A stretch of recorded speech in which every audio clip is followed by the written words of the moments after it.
할렐루야. 사랑합니다. 축복합니다. 네, 보고 싶었습니다. 잘 오셨습니다.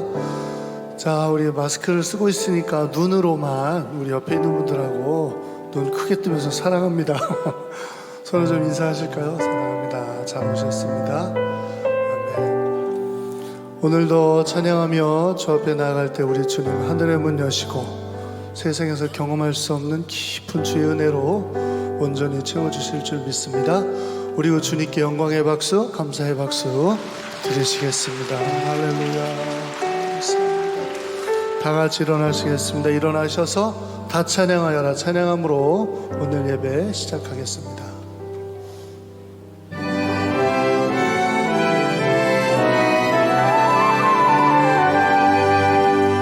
다 찬양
다시 한번 찬양합니다. 다 같이 성도들아, 성도들아, 기쁘게 소리 높여 영원히 찬양하여. 다 같이 경배하리.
다시 한번 찬양하겠습니다. 경배하리. 경배하리 주 하나님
전심으로 주님만 찬양하세.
전능하사 천지를 만드신 하나님 아버지를 내가 믿사오며 그 외아들 우리 주 예수 그리스도를 믿사오니 이는 성령으로 잉태하사 동정녀 마리아에게 나시고 본디오 빌라도에게 고난을 받으사 십자가에 못 박혀 죽으시고 장사한 지 사흘 만에 죽은 자 가운데서 다시 살아나시며 하늘에 오르사 전능하신 하나님 우편에 앉아 계시다가 저리로서 산자와 죽은 자를 심판하러 오시리라. 성령을 믿사오며 거룩한 공예와 성도가 서로 교통하는 것과 죄를 사하여 주시는 것과 몸이 다시 사는 것과 영원히 사는 것을 믿사옵나이다. 아멘.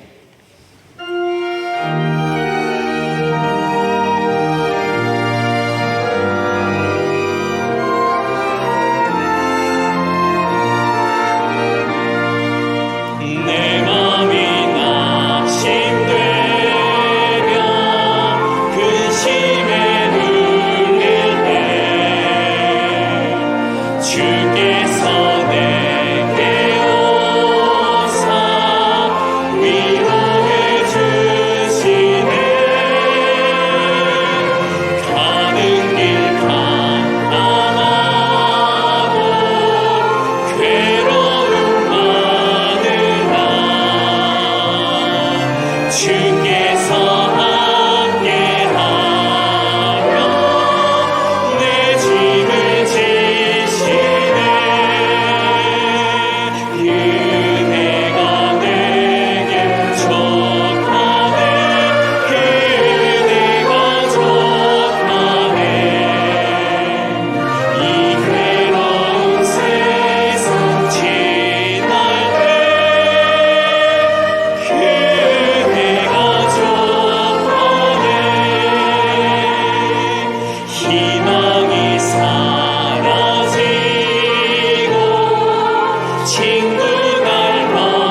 저리 주님만을 원합니다.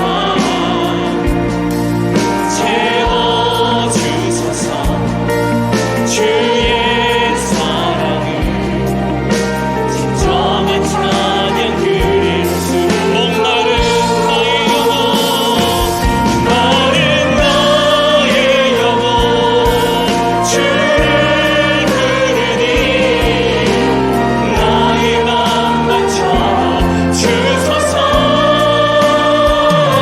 주님만을 원합니다. 더 원합니다. 나의 맘만 목마른 나의 영혼 목마른 나의 영혼 주를 부르니 나의 맘만 채워주소서 주님만을 원합니다. 더 원합니다. 나의 맘 목마른 나의 영혼을 찾아오시옵소서 목마른 나의 영혼 주를 부르니 나의 맘만 채워주소서 주님만을 원합니다. 더 원합니다. 나의 맘만 채워주소서 목마른 나의 목마른 나의 영혼 주를 부르니 나의 맘만 채워주소서 주님만을 원합니다. 더 원합니다. 나의 맘만 채워주소서. 하나님 아버지 감사합니다. 한 주 사는 동안도 변함없는 인애와 사랑을 베풀어 주시고 우리의 방패와 손방패와 창이 되어 주시고 모든 악에서 구원해 주시사 오늘도 선하신 하나님을 기억하고 예배의 자리로 불러주시니 감사합니다. 오늘의 예배를 통해 다시 한번 새롭게 아버지께로 돌아왔사오니 부족한 저희들을 안아주시고 품어주시옵소서. 한 주 사는 동안 저희들의 허물과 죄를 덮어주시고 용서하여 주시기를 원합니다. 오늘 이 귀한 예배 시간 동안 죄사함의 은총과 구원의 기쁨을 회복하는 시간으로 인도하여 주시옵소서. 주님, 우리가 어려운 때를 지나고 있습니다. 그러나 이 어려운 때에 모든 주의 은혜와 주의 안위 외에는 바랄 것이 없사오니 주여 사망의 음침한 골짜기를 지나는 동안 우리를 안아주시고 주의 은총으로 덮어 주시옵소서. 주여 참된 좋으신 목자가 되어 주시옵소서. 어디를 가든지 우리를 인도하여 주시옵소서. 주님, 이번 주간은 종교개혁 주간으로 지냅니다. 성경을 더 사랑하게 하옵시고 성경을 손에서 떼지 않게 하여 주시고 마음에 새기며 성경대로 사는 우리 모두 되게 하여 주시옵소서. 가정이 성경으로 돌아가게 하시고 교회가 성경으로 돌아가게 하시고 나라가 성경적 가치관으로 잘 세워지도록 축복하여 주시옵소서. 우리의 신앙에 다시 한번 말씀으로 새롭게 영적 개혁이 일어날 수 있도록 은혜를 더하여 주시옵소서.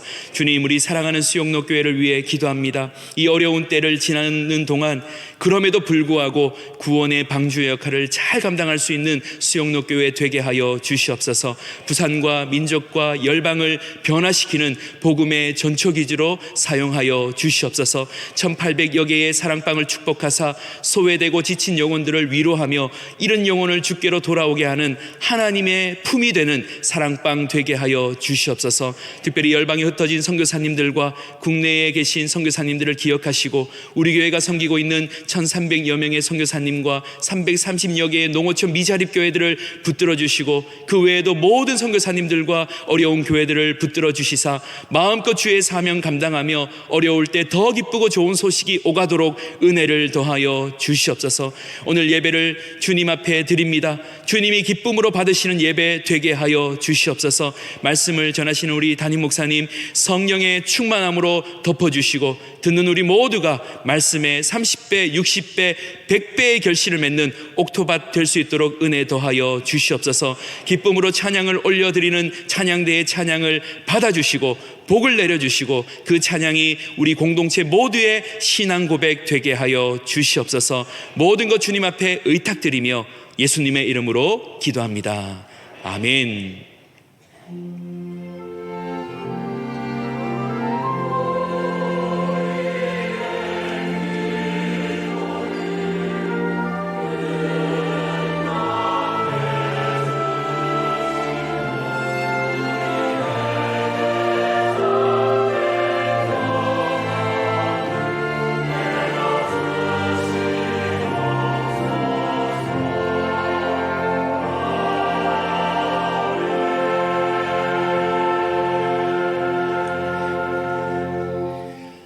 오늘 우리에게 주신 하나님의 말씀은 마가복음 4장 20절 말씀입니다. 마가복음 4장 20절 말씀 신약 성경 58면에 있습니다.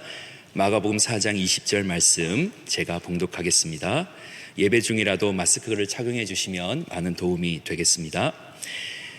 좋은 땅에 뿔을 졌다는 것은 곧 말씀을 듣고 받아 30배나 60배나 100배의 결실을 하는 자니라. 아멘.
오래간만에 우리 관현악이 돌아왔습니다. 오케스트라가 돌아왔습니다. 성가대 자리가 약간 비긴 했지만 오래간만에 이렇게 또 성가대와 관현악이 함께 찬양을 드렸습니다. 감사합니다. 우리 오늘은 종교개혁 기념주간으로 이제 오늘부터 한 주간 지나는데요. 말씀으로 돌아가자, 그런 주제를 가지고 있습니다. 몇 가지 캠페인을 하는데요. 성경 가지고 다니기부터. 성경을 여러분들 좀 많이 안 가지고 다니시는데 성경 가지고 다니는 게 참 좋은 것 같아요.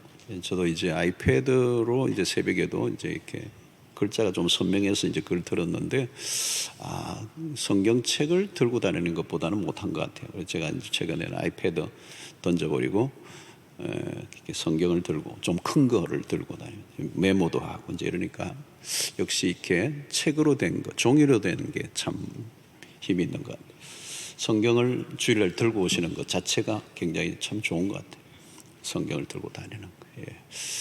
성경을 들고 다니면은 또 그 건널목 아닌데 건너려고 하다가도 아이고 내가 교통을 지켜야 되겠네 그러고 좀 이게 의식을 하는 것 같아요. 그래서 여러분들 좀 들고 다니면 좋겠고, 안 믿는 분들도 교회 가는구나 이제 이렇게 성경 들고 다니시고, 또 성경을 선물로 좀 주변에 이번 한 달 동안, 성경이 베스트셀러잖아요. 스테디셀러, 인류 역사의 최고의 책이죠.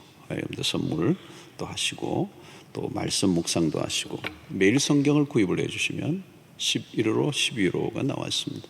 우리 새벽 기도도 이걸로 하고, 요즘은 영어로 설교도 우리 영어부에서 하는데 이걸로 다 합니다. 영어로 된 것도 있습니다. 작은 사이즈도 있고요. 여러분들이 많이 구입을 하시고, 코로나 시대 비대면 우리가 교회 오지 못했을 때 이게 빛을 발합니다. 매일 아침을 말씀을 묵상하는 거, 매일 말씀을 섭취하는 거 중요한 일입니다. 제자훈련 2011년 제자훈련생을 모집합니다. 많이들 지원을 해 주시기 바랍니다. 11월 달 동안에는 감사의 달로 4주 동안 힘들고 어려운 때지만 우리 모두가 감사로 이 한 해를 마무리하려고 합니다. 참 감사가 참 중요한데요.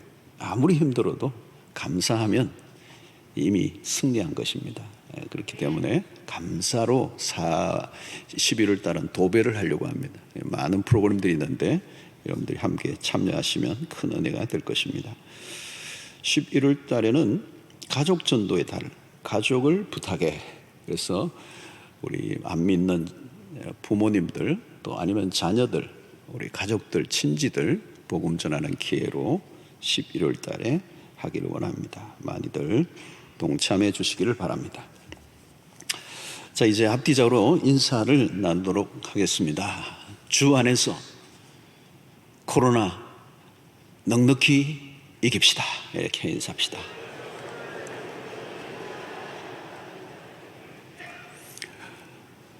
네.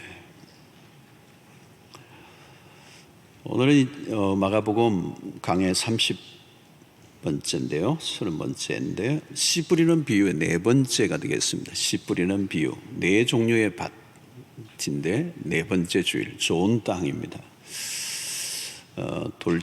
길가밭, 돌짝밭, 가시떨기밭. 이제 네 번째는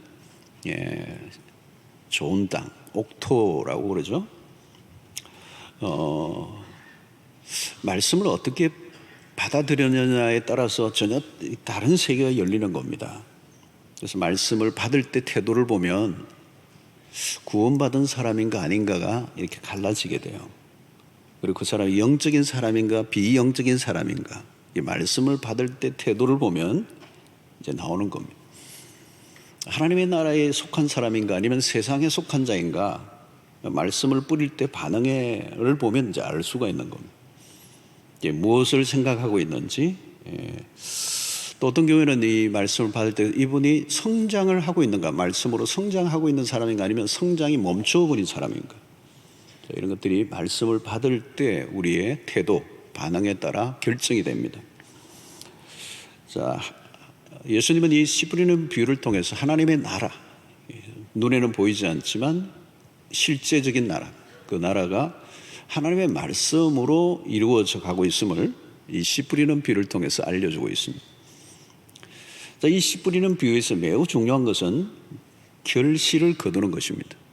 리절트라고 그러죠. 결과, fruit, 열매를 맺는다. 나무가 자라면 열매를 맺는다.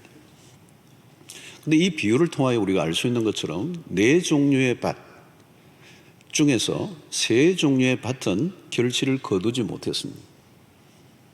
그러니까 결실을 거두는 게 흔한 일이 아니고 쉽지 않다는 겁니다. 한 종류의 밭에서만 열매를 거두었습니다. 그러니까 대부분의 씨는 버려진 셈이 되는 것입니다. 자, 그리스도에 대한 반응도 비슷했습니다. 그 당시에 그리스도가 오셨지만 제대로 반응하고 그리스도를 받아들이는 사람은 많지 않았습니다. 대부분은 오해하고 또 거부하고 배척을 했습니다. 심지어는 가족 친지들까지도 예수를 믿었다 그렇게 했고, 그 당시에 서기관과 바리새인들은 아주 맹렬하게 예수 그리스도를 거부했습니다. 이게 이제 다 길가밭과 같은 것이죠. 그러나 예수님의 제자들은 그 말씀 앞에 반응했습니다. 그리고 예수를 쫓았던 거죠. 바로 이들이 좋은 땅이다, 옥토다라고 얘기할 수 있습니다. 이제 중요한 것은 하나님의 말씀을 통하여 이런 일들이 일어난다는 것입니다. 그래서 말씀이 전해질 때 이제 어떤 역사가 일어날 것인가, 여기에 우리가 관심을 가져야 합니다. 예수님의 하나님의 나라의 방식, 또 예수님의 핵심 사역은 이 프리칭, 티칭, 하나님의 말씀을 전하는 것이었습니다. 그래서 그 말씀 안에 하나님의 비밀, 이 천국의 비밀을 담아 놓은 거죠. 그래서 말씀을 들을 때 천국의 비밀이 이제 우리에게 이제 들어오는, 그래서 그 내 안에 들어온 하나님의 나라가 점점 커질 때 마침내 열매를 맺게 된다. 자, 그러므로 오늘 이 열매라는 사실, 신앙생활을 얼마나 했느냐, 또 얼마나 오래 다녔느냐, 얼마나 열심히 했느냐, 다 중요한 일이지만 마지막 가서는 뭐를 우리가 따져야 되느냐면 열매를 맺었느냐. 그러니까 나무는 열매로 알리라. 열매로 이제 결정이 되는 거예요. 자, 오늘 이 네 번째 좋은 땅, 결실이 분명합니다. 눈에 오늘 들어오는 이 대목은 우리가 다 많이 이제 기도할 때도 얘기하는데 30배, 60배, 100배의 결실을 거두는 아주 신나는 얘기가 나옵니다. 결실을 여러분 그냥 조금 이렇게 결실을 얻어도 큰 건데 이게 30배, 60배, 100배라는 거예요. 100배. 이 기대치 이상. 우리가 비즈니스를 하든지 농사를 짓든지 어떤 사역을 하더라도 작년보다 좀 나았다면 와, 잘한 겁니다. 그런데 오늘 얘기는 그 정도가 아니에요. 30배, 60배, 100배. 꿈 같은 얘기입니다. 자, 오늘 30배, 60배, 100배의 결실을 거둔다는 것은 무엇을 의미할까 하는 것입니다. 자, 여러분, 인류의 역사에 인간이 죄를 범하고 죄를 짓고 난 이후의 인간의 상태가 어떠한가? 그것은 마치 뿌리가 뽑힌 나무와 같습니다. 전혀 생명이 없는 상태라는 거예요. 하나님을 떠난, 죄로 인하여 하나님을 떠난 이 에덴에서 추방을 당한 인간의 모습은 뿌리 뽑힌 나무와 같아요. 어쩌면 이 나무에서 가지가 탁 잘려가지고 아주 잎사귀가 있어도 그 원나무에서 잘려 나온 가지와 같은 모습이에요. 안에 물기도 있고 나무잎도 붙어 있지만 이미 잘려버렸어요. 생명이 이제 없는 거예요. 여러분, 에베소서 2장 1절에 우리의 상태를 이렇게 얘기합니다. 허물과 죄로 죽었던 너희를 이랬습니다. 그러니까 이미 하나님과 접속이 끊어진 인간은 이미 죽어 있는 거예요. 그러니까 마른 나무, 이제 잘린 나무가, 가지에서 잘린 나무가 이제 서서히 말라가는 거와 똑같아요. 생명이 없다는 거예요. 우리가 죄 아래, 저주 아래 있는 이 백성들은 생명의 근원이 없어요. 죽어 있기 때문에 열매를 맺을 수가 없어요. 그게 죄로 저주 아래 있는 상태의 모습입니다. 베드로가 예수님을 만나기 전의 상태를 누가복음 5장 5절에서는 이렇게 얘기합니다. 그 예수님 만나는 장면이죠. 시몬이 대답하여 이르되 선생님, 우리들이 밤이 밤이 새도록 수고하였으되 잡은 것이 없지만은, 이 사건은 그날 일어났던 얘기를 표현하는 것이기도 하지만 우리의 인생의 단면을 잘 표현해 주는 겁니다. 밤이 새도록 수고를 했는데 잡은 게 없다는 거예요. 땀을 흘리지만 별로 소득이 없는 인생. 열심히 살았는데 아무것도 없는 거예요. 예, 허무한 거. 열심히 산다고 몸부림을 치고 땀을 흘리고 수고했는데 잡은 게 없어요. 그게 인생의 모습이라. 그게 저주와 있는 모습. 수고를 했으면 얻은 게 있어야죠. 땀을 흘렸으면 어떤 대가, 결과가 나와야죠. 근데 그게 없었다는 거예요. 밤이 새도록. 솔로몬은 이걸 이렇게 표현합니다. 전도서 2장 11절에 후에 내가 생각해 본 적 내 손으로 한 모든 일과 내가 수고한 모든 것이 다 헛되어 바람을 잡는 것이며 해 아래에서 무익한 것이로다. 한마디로 자기 인생의 모든 수고가 제로 포인트라는 거죠. 몸부림을 치고 수고를 했는데 아무것도 없는 바람을 잡는 것 같아요. 자, 그런 의미에서 오늘 예수님이 말씀의 옥토에서 일어난 일은 30배, 60배, 100배 결실이란 뭘 의미합니까? 그 저주와 상관없는, 그 저주에서 벗어난 완전한 회복의 상태에서 일어나는 생명의 충만한 것. 여러분, 이 열매가 30배, 60배, 100배를 결실을 거두면 생명의 충만함. 이 상태를 요한복음 15장 5절에는 잘 그림처럼 그려주고 있어요. 나는 포도나무요 너희는 가지라. 그가 내 안에, 내가 그 안에 거하면 사람이 열매를 많이 맺나니 나를 떠나서는 너희가 아무것도 할 수 없음이니라. 여러분, 이 30배, 60배, 100배란 자연적인 법칙으로는 일어날 수 없는 결과를 말하는 거예요.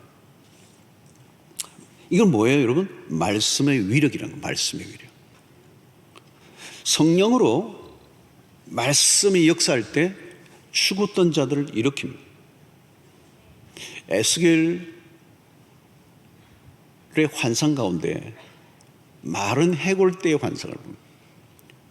그 골짜기에 마른 해골대들이 그냥 바싹 말라버린, 이제 바람만 불어도 그 뼈들이 으스러져서 그냥 풍화자하게 날아갈 것 같은 그 뼈들이 가득한 그 환상 가운데 하나님의 성령이 임하시고 말씀이 임하니까 군대로 일어나는, 그냥 살아난 게 아니고, 여러분, 연명만 하는 사람들 많아요. 아무 일도 일어나지 않아요. 생명만 연장하고 있는 걸 생명이라고 말하기 어려워요. 생명의 역사와 약동이 하지 않는.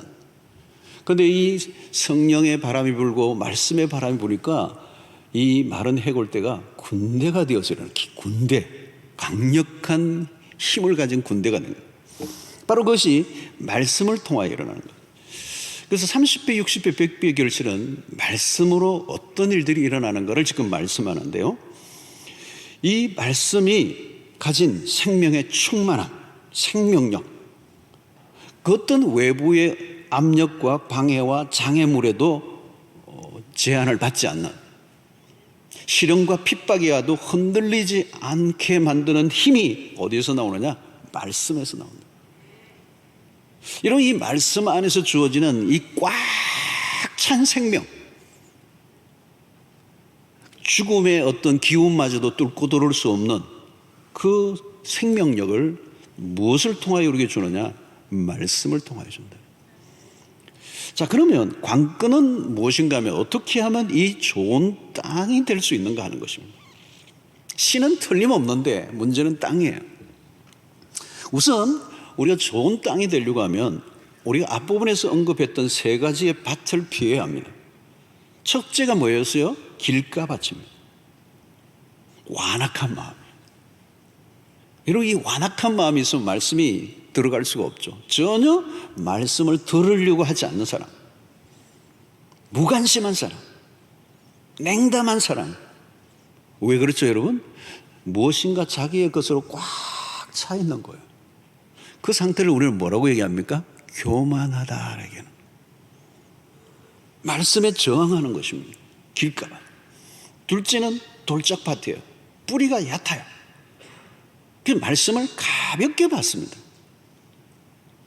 감동도 받는데 문제는 말씀이 깊이 안 들어가. 왜요? 세상 일에 분주하여서 말씀에 대한 진지함이 없어요. 그냥 건성으로 듣는, 건성으로 만든다. 세 번째는 여러분, 가시떨기 밭이죠. 이건 마찬가지예요. 세상과 연결된 끈을 완전히 끊어버리지 못한 상태. 세상에 대한 미련이 아직도 많이 남아있어. 결국 이 세 부류 모두 열매를 맺지 못합니다. 다 무슨 문제가 있어요? 마음의 상태에 문제가 있는 거예요. 굳어 있거나 뭐 딱딱하거나 뭔가가 이렇게 갈라져 있는 혼란한 상태. 사랑하는 성도 여러분, 나는 어떤 부류인가 확인해야 되죠. 이게 신앙생활에 뭐 결정적인 영향을 미치는 거기 때문에. 설교를 몇 번 들었느냐, 그거 중요하지 않아요. 횟수가 중요하지 않다는 거예요. 어떤 설교를 들었느냐, 누가 설교를 하냐, 그게 중요하지 않아요. 중요한 것은 내가 어떤 마음으로 말씀을 들었느냐. 좋은 땅 되시기를 축원합니다. 좋은 땅, 좋은 땅. 자, 그러면 어떤 땅이 좋은 땅인가? 마태복음과 누가복음에서 이 본문과 겹치는 이제 대조할 수 있는 곳이 있는데, 마가는 이렇게 얘기합니다. 13장 23절에 마태는 좋은 땅에 뿌려졌다는 것은 말씀을 듣고 깨닫는 자니 결실하여 어떤 것은 100배, 어떤 것은 60배, 어떤 것은 30배가 되느니라 하시더라. 이게 중요한 것은 말씀을 듣고 깨닫는 자라는 거예요. 마태는 깨달음을 강조하고 있습니다. 말씀을 듣고 깨닫는 게 은혜죠. 그러면 깨닫는 건 뭘까요, 여러분? 머리의 이해의 관점을 넘어서는 겁니다. 이해했어가 아니에요. 이 깨달음이라는 것은 내 심령의 더욱더 깊은 곳을 건드리는 거예요. 지적인 작용으로 끝나는 게 아니고 우리의 심령의 깊은 곳을 건드리는 거예요. 그래서 이 깨달음이 와야 내 삶의 변화가 일어나는 거예요. 예를 들면 말씀을 듣는 가운데 내 죄가 깨달아지는 거예요. 전에는 그게 죄인 줄 몰랐어요. 죄라는 사실에 대한 인식은 있었지만 그것이 그렇게 심각한 것인가를 몰랐어요. 그런데 말씀을 듣는 가운데 보통 심각한 죄가 아니다라고 하는 걸 깨달아지면서 돌이키는 역사가 일어나는, 그때 변화가 일어나는 거잖아요. 깨닫지 못하면 짐승과 같다는 얘기를 성경이 우연히 하는 게 아니에요. 깨달음이 없으면 살던 대로 사는 겁니다. 그런데 문제는 그 살던 대로 사는 삶이 정상적이지 않은데 정상인 것처럼 생각하고 사는 것이 문제이기 때문에 하나님의 말씀을 듣는 가운데 깨닫는 것, 그 깨닫는 자니 그 깨닫는 자가 좋은 땅이라는 거예요. 저는 오늘 여러분들에게 이 은혜가 있게 되기를 축원합니다. 말씀을 들을 때마다. 근데 누가는 좀 더 구체적으로 이렇게 얘기해요. 8장 15절에 보니까 좋은 땅에 있다는 것은 착하고 좋은 마음으로 말씀을 듣고 그 다음에 중요한 줄 거야 돼요. 지키어예요. 인내로 결실하는 자네요. 그래서 여기 착하고 좋은 마음은 어떤 것일까요? 이건 도덕적인 것을 말하지 않습니다. 진리에 대한 감수성,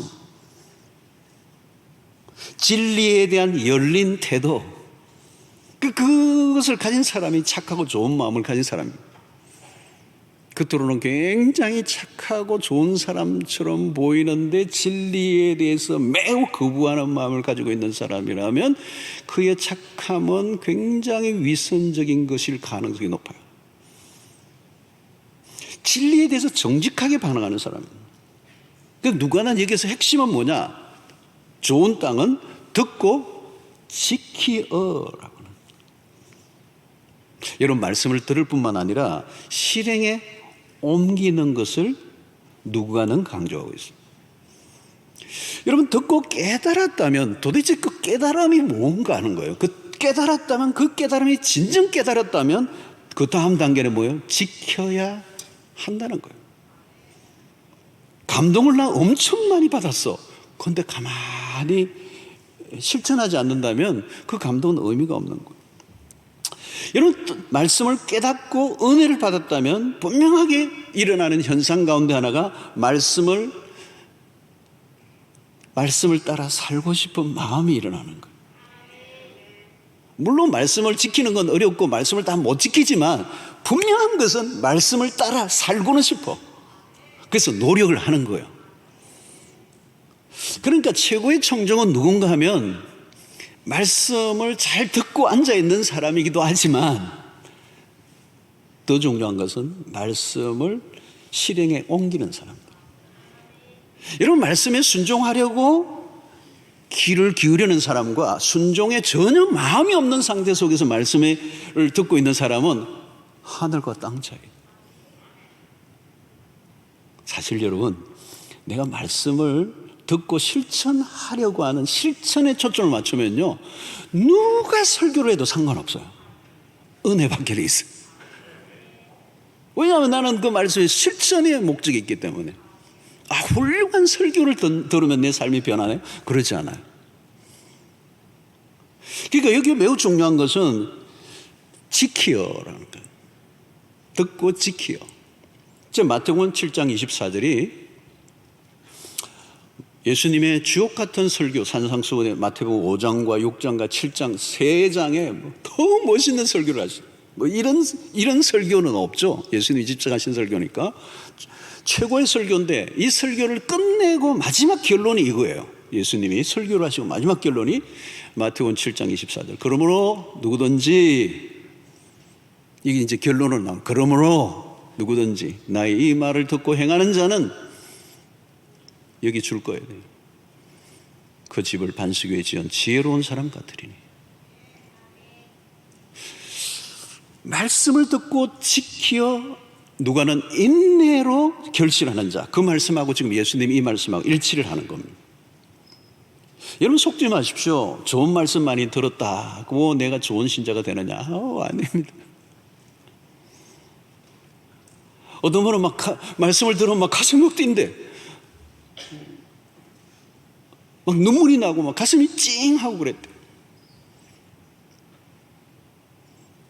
요즘 보니까 트로트 듣고도 눈물이 찡하고 그런다는 사람들 많대요.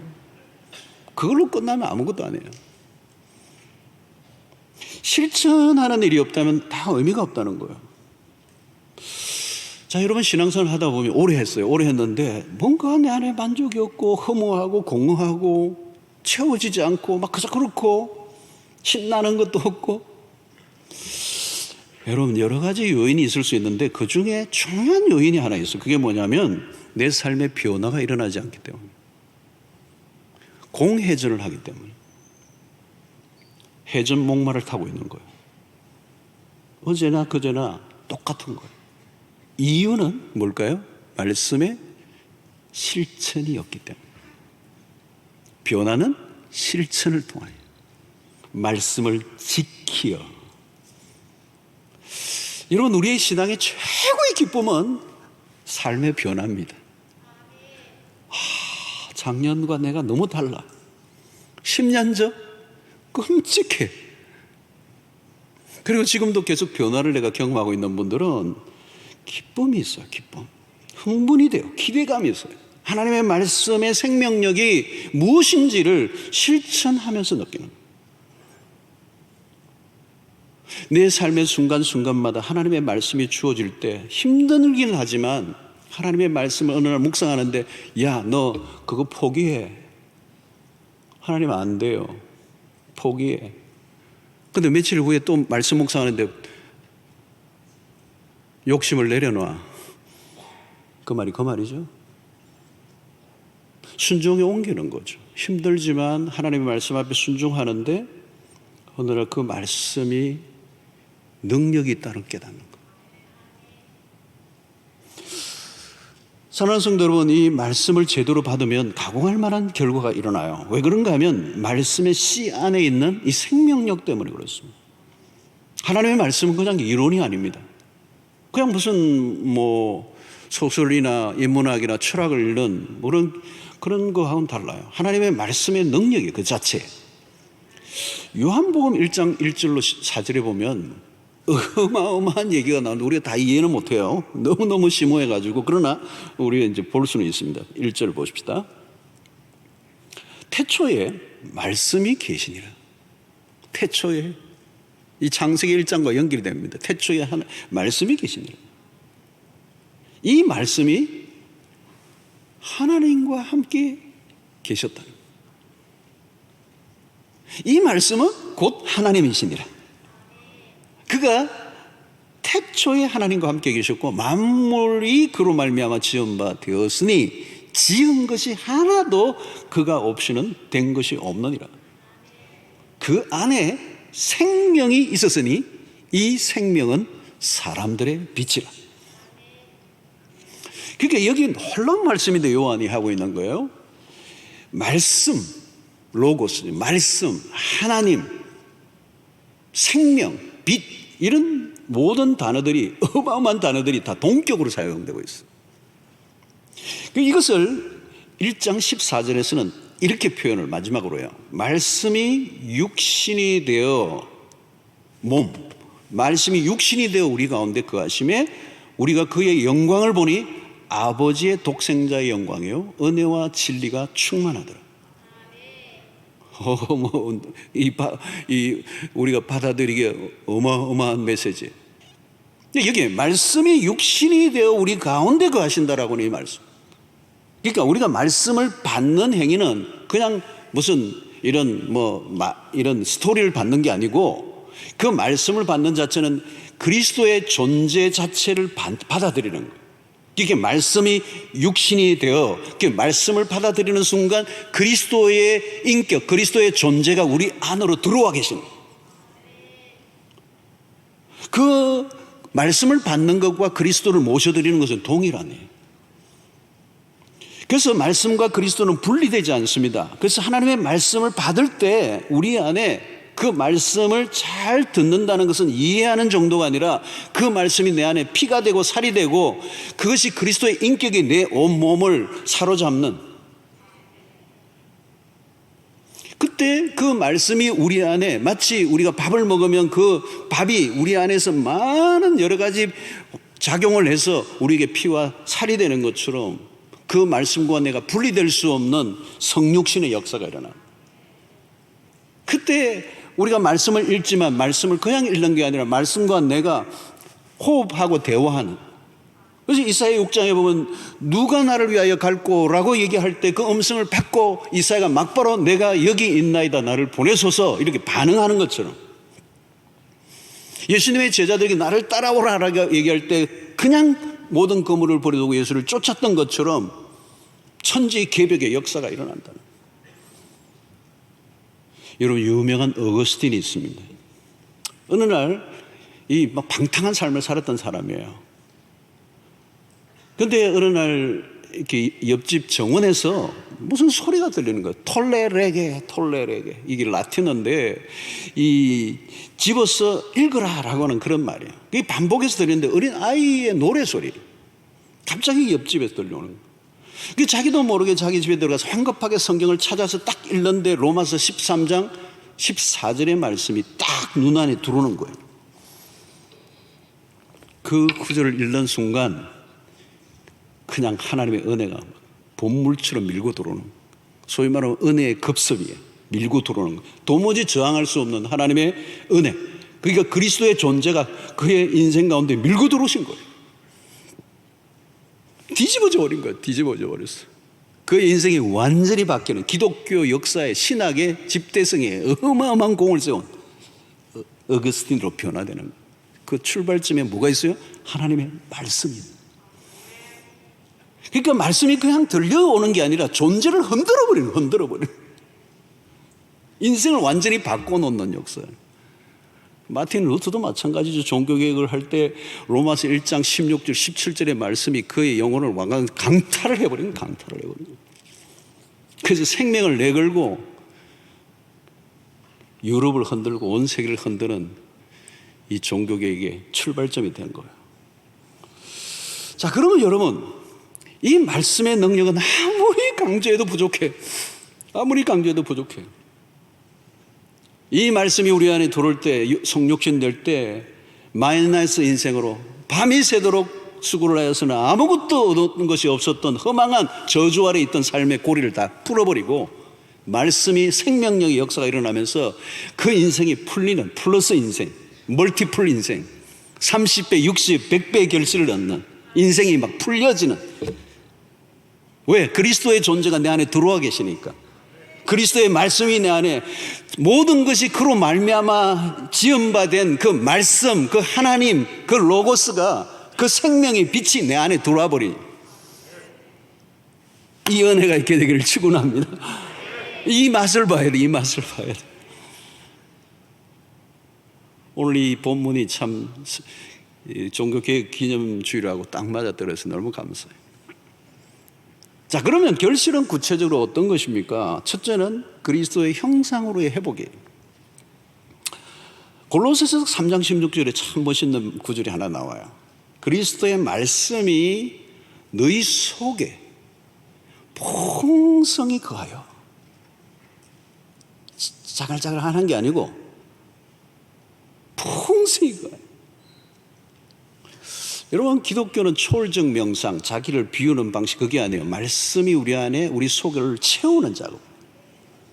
그러면 뭐가 있느냐면 그 말씀이, 아까 그리스도가 말씀이 성육신돼요, 우리 가운데.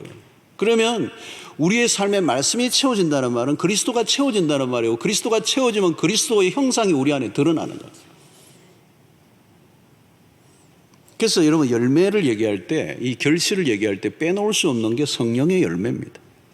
갈라디아서 5장 22절로 23절의 말씀이죠. 오직 성령의 열매는 사랑과 희락과 화평과 오래참과 자비와 양성과 충성과 온유와 절제니 이 같은 법을, 이 같은 것을 금지할 법이 없느니. 이게 성품을 말하는 겁니다. 성품. 그리스도를, 이 성령의 열매는 이퀄 그리스도를 닮은 삶. 자, 여러분, 우리의 인생을 참 힘들게 하는 요인 중에 하나가 뭐냐면 인격의 문제입니다. 언제나. 다르게 표현하면 성격의 문제입니다. 조금 다르게 표현하면 성질의 문제입니다. 좀 더 비하하면 성깔의 문제입니다. 한계예요, 한계. 물론 잘 살아보려고 하는데 안 돼. 번번이 실패해. 좋은 관계를 맺고 싶은데 안 돼. 가족 관계조차도 마음대로 안 되잖아요. 아차하는 순간 부부 관계가 삐끗하면요, 뭐 어디까지 갈지 모를 정도로 달리잖아요. 부모와 자식과의 관계도 여러분 쉽지 않아요. 잘 꼬입니다. 많은 공을 들여야 된다고. 여러분, 한번 꼬이면요, 푸는데 에너지 엄청나게 듭니다. 왜 이런 일들이 일어나죠? 우리의 성품에 있어서 한계가 있는 거예요. 죄성으로 덮어놓았기 때문에. 이기적이고 자기중심적이고 본성대로 살아가고 충동적이고. 이게 성령의 능력으로, 말씀으로 빚어지는 작업을 계속하지 않으면 육체의 소욕이 우리를 주장하기 때문에.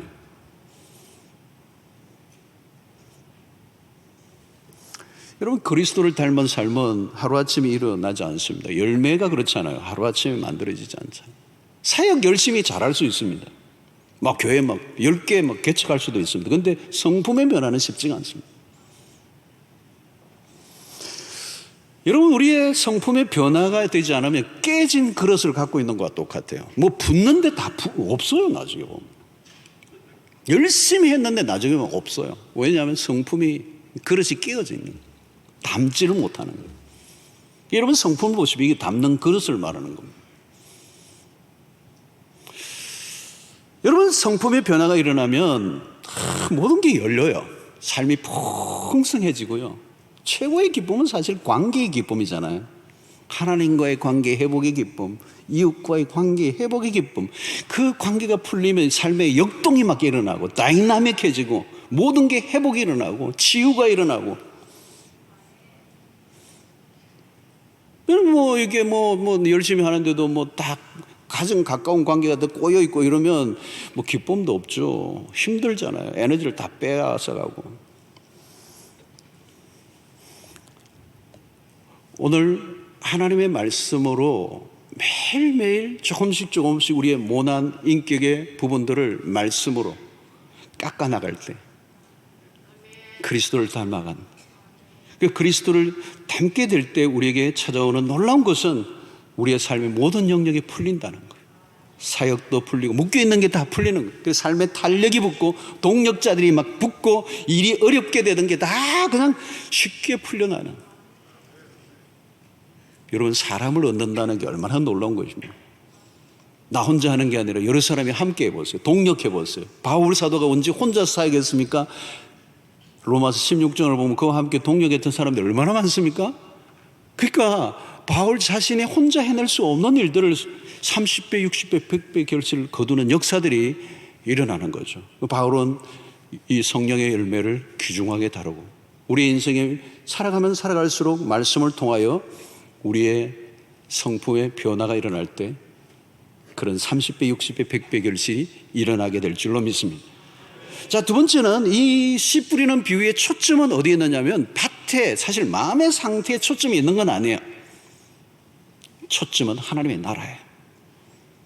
씨 뿌리는 비유는 이 씨앗을 통하여 뿌려짐으로 인하여 하나님의 나라가 30배, 60배, 100배로 확장되어 가는 것을 강조하는 것입니다. 하나님의 나라는 하나님의 말씀을 통하여 계속 확장해 간다는 거예요. 하나님의 말씀의 능력이 그렇게 우리의 삶 속에서 그 팽창력을 가지고 생명의 능력이, 생명의 충만함이 계속 확장되는.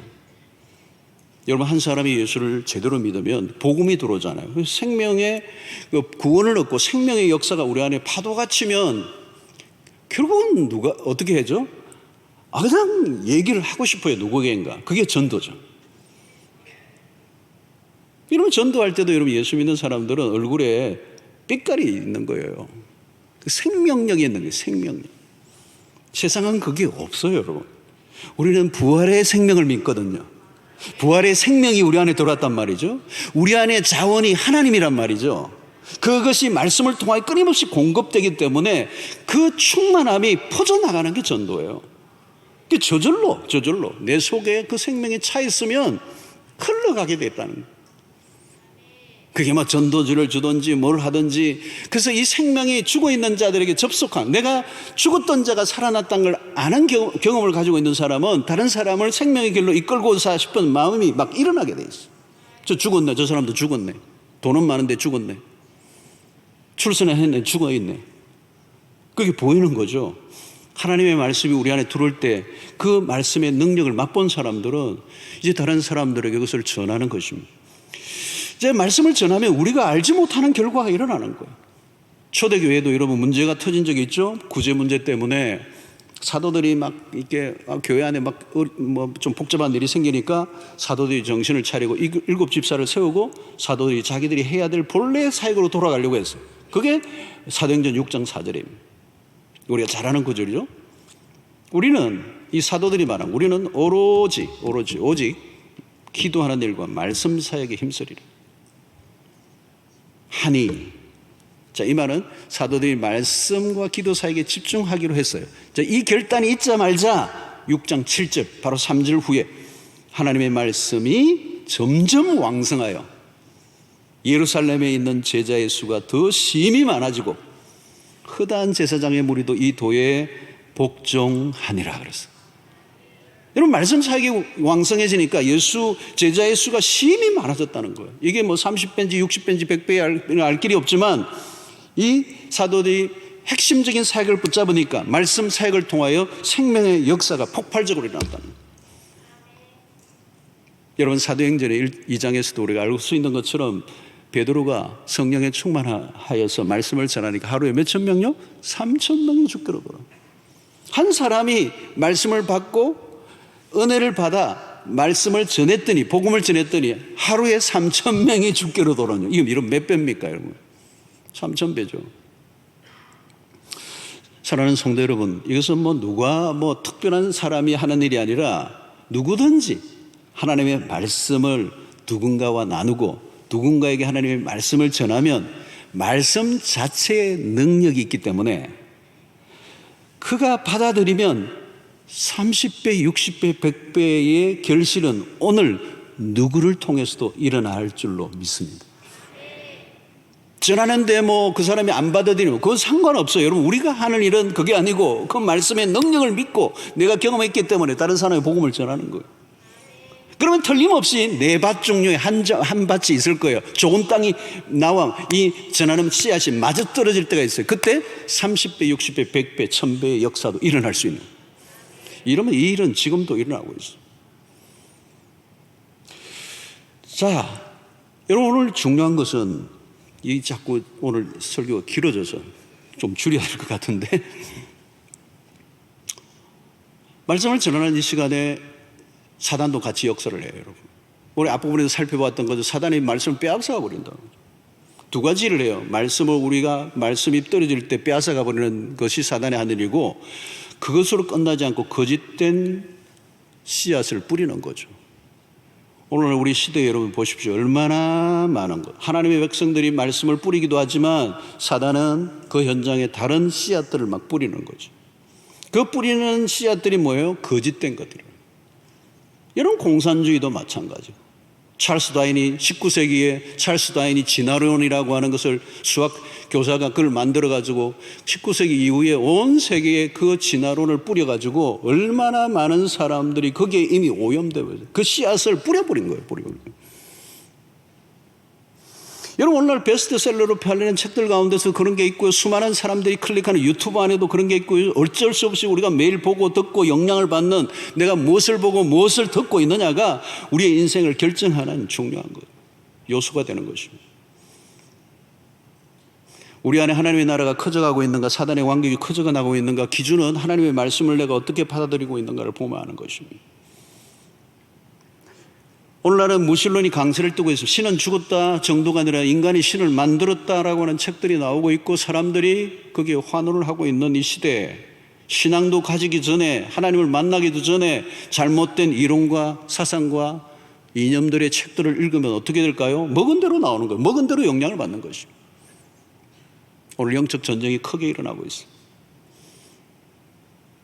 그래서 오늘 이 강단의 설교가 너무너무 중요하기 때문에 오늘 진리를 가지고 여러분들과 함께 깊은 영적 교제를 함으로 이 말씀이, 오늘 혼탁한 소음이 많고 거짓된 것들이 많은 이 시대 가운데 하나님의 말씀으로만 승부를 거는 우리 교회가 되기를 원하고, 이게 종교개혁 기간 중간에 우리가 다시 한번 말씀으로 돌아가자. 뭐 사람의 이론과 사상과 철학과 모든 것들이 우리를 지배하지 못하고 하나님의 말씀의 지배 아래 들어가도록.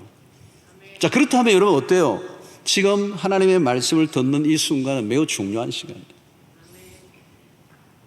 여러분, 신앙생활을 하다 보면요, 경계가 느슨해지고 마음이 굳어질 수가 있습니다. 여러분 농사 지으신 분들 잘 아시겠지만 땅을 그대로 두면 어떻게 됩니까? 금방 굳어져 버려요. 조금만 그냥 그대로 두면 그냥 굳어져 버리고 거기에 잡초밭이 되어버리고, 우리 마음도 똑같아요. 오늘 시대가 얼마나 우리의 시선을 빼앗아가고 혼란하게 하고 산만하게 하고 그냥 막 곳곳에 우리의 에너지를 다 빼앗아가는 이런 시대 속에 자칫하면 영적 침체에 빠져갈 가능성이 많은 이때에 우리는 끊임없이 좋은 땅을 유지하기 위하여 기경해야 된다는 거예요. 그러면 하나님께서 우리에게도 30배, 60배, 100배 결실을 거두게 하실 줄로 믿습니다. 요한복음 15장 7절을 보십시오. 너희가 내 안에 거하고 내 말이 너희 안에 거하면 무엇이든지 원하는 대로 구하라. 그리하면 이루리라. 여기 앞부분이 중요해요. 내 안에 거하고 내 말이 너희 안에 거하면.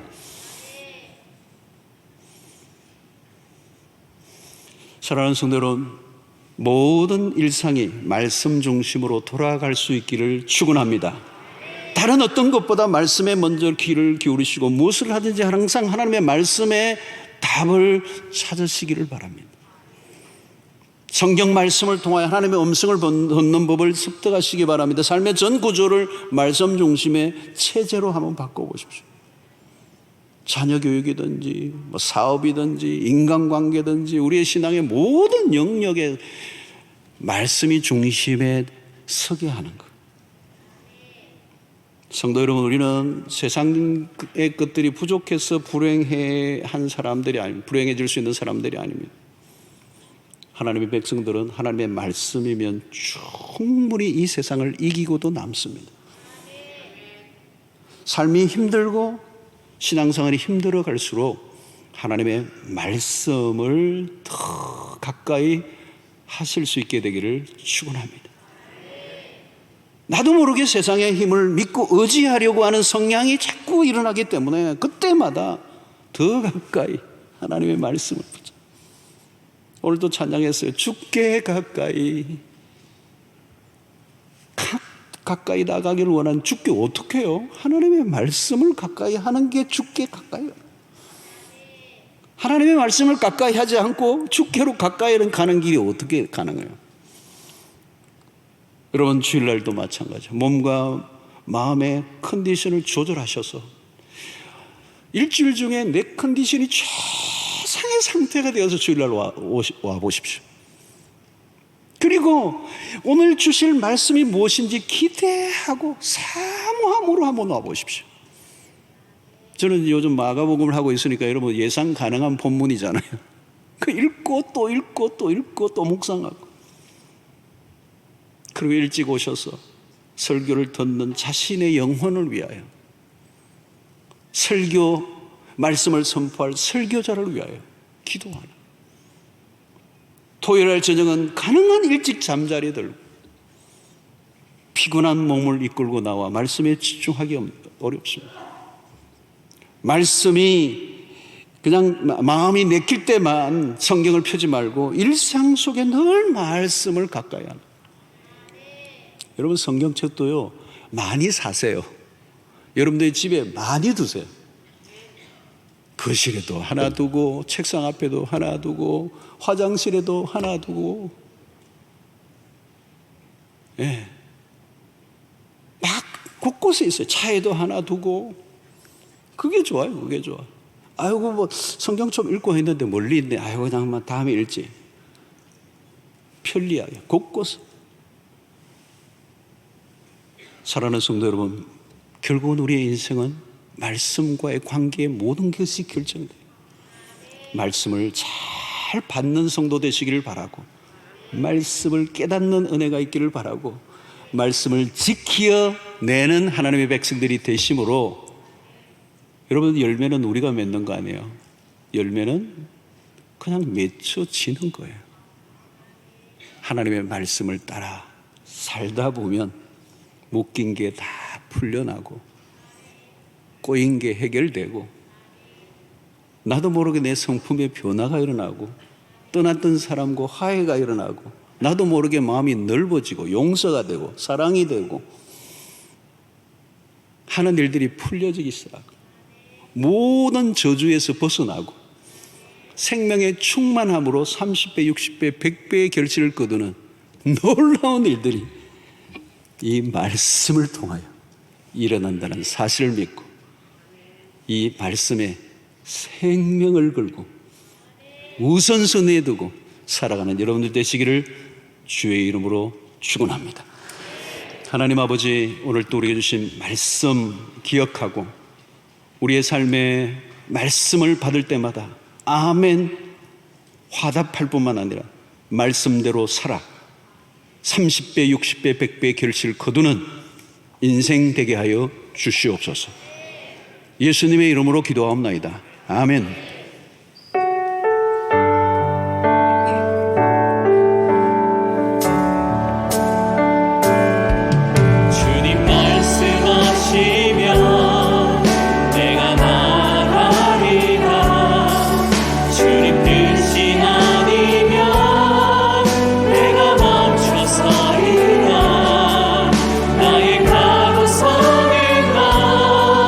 주의 뜻에 있으니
감사합니다. 귀한 물질을 정성껏 믿음으로 주의 손에 올려드립니다.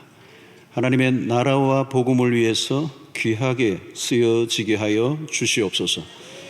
드린 손길들 기억해 주시고 우리의 사는 형편과 처지, 상황을 누구보다도 잘 아시는 주님, 우리에게 있어야 할 것을 아시는 주님, 우리보다 우리를 더 사랑하시는 주님, 우리의 삶을 주께 올려드립니다.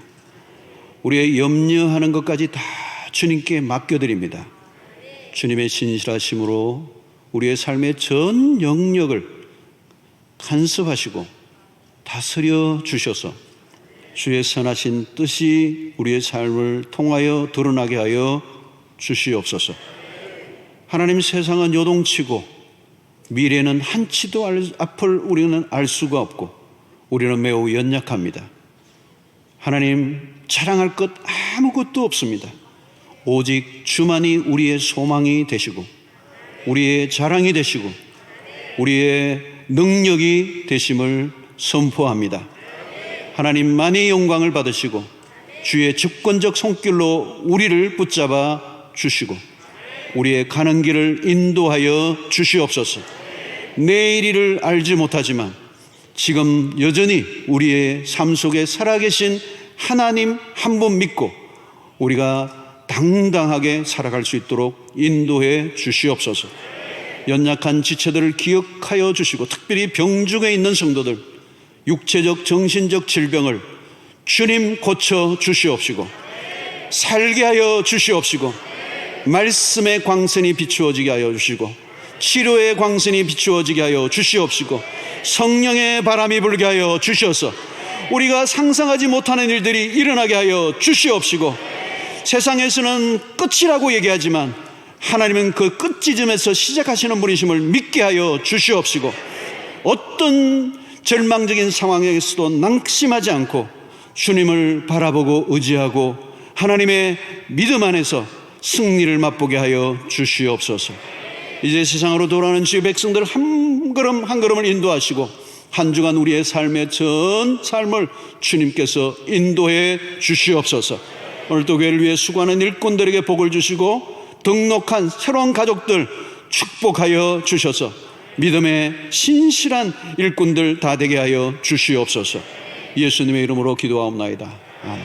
이제는 우리 주 예수 그리스도의 놀라우신 은혜와 하나님의 크신 사랑과 성령의 교통하심이 30배, 60배, 100배의 결실을 거두는 말씀의 사람이 되기로 결단하고 살아가는 주의 백성들 머리 위에 지금부터 영원토록 함께 있을지어다.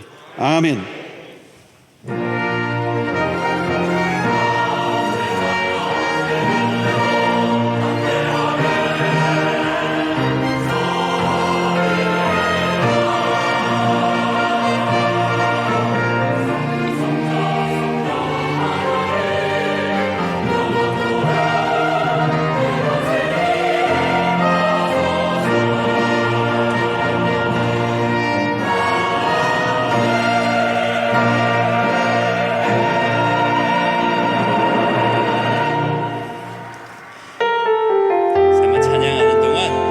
분들은 더 찬양 끝날 때까지 편안하게 기도하셔도 됩니다.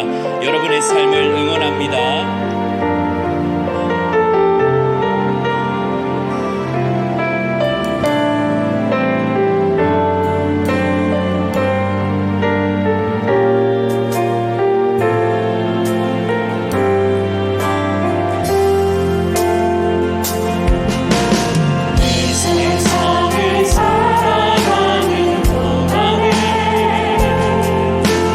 나의 힘을 지할 수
아멘.